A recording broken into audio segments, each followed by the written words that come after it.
daily talk show. My name is Mirella, and I will be your host on this chilly night. On this episode, we will focus on the Cold War, its origins, its worldwide impact, most influential figures, and the importance of the Cuban Missile Crisis.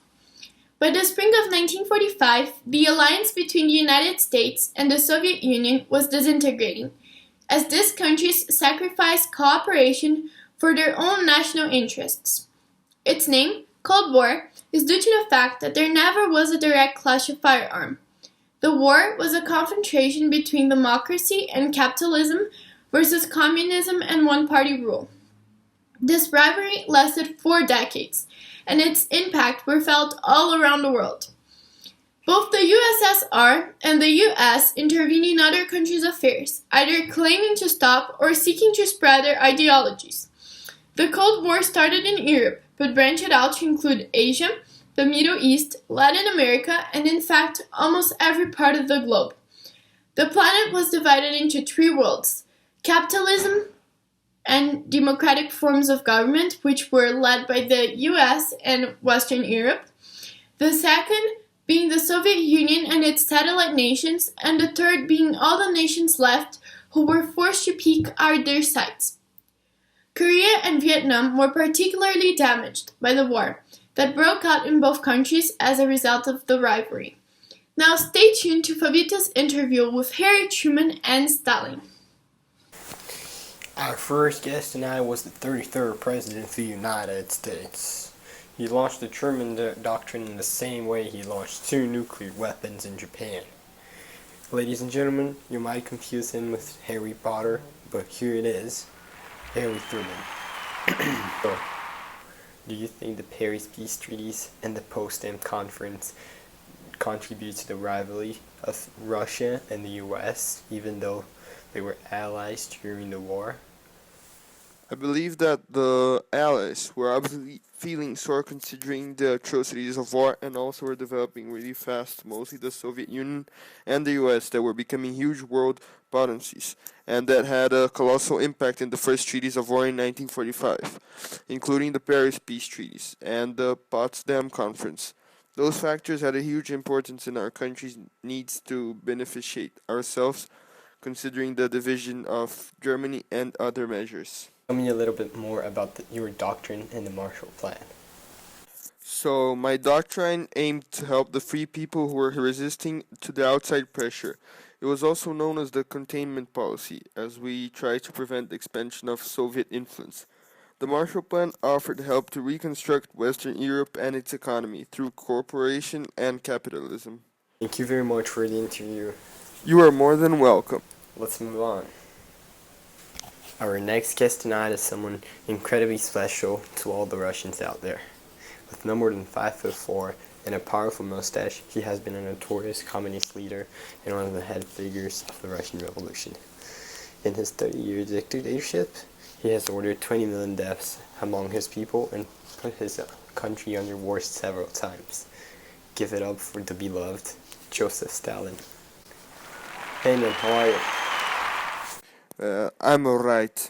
First of all, the decision of bringing communism to friendly governments in Romania, Bulgaria, Hungary, and Poland had a great significance to the common good of the UN. What is your opinion on the event? Well, since we were threatened by the Germany, this move was crucial for our protection. I believe that those friendly governments did not only benefit us, but also those countries, which now were under the communist regime. In no ways did I try to dominate Eastern Europe. Above all, communism is an ideology worth sharing. The Cold War was full of countermeasures. How did the Soviet Union respond to the provocation of the US? As the countermeasure for the Marshall Plan, such horrible act of capitalist imperialism, I created much more reliable program, the Council for Mutual Economic Assistance. Our council was responsible for promoting an increase of trade within the Soviet Union and Eastern Europe. Thanks for the talk, and keep the mustache on fleek. I will.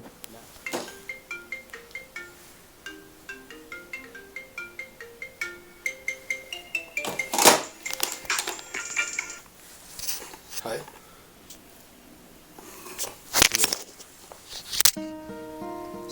What? He's dead? Hello, darkness, my old friend. No, that's not possible. I've come to talk with you again. Because a vision softly crept. Stalin's dead. Now, Mirella is going to teach you more about the arms race. So now it's time for storytelling about arms race.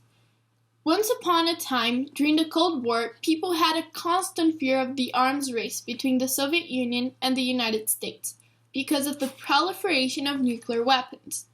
This proliferation reached a point where the countries had the capacity for mutually assured destruction, known as MAD. As the United States and the Soviet Union were literally going mad, President Kennedy decided that the U.S. should invade Cuba, whose leader, Fidel Castro, was a great supporter of the Soviets.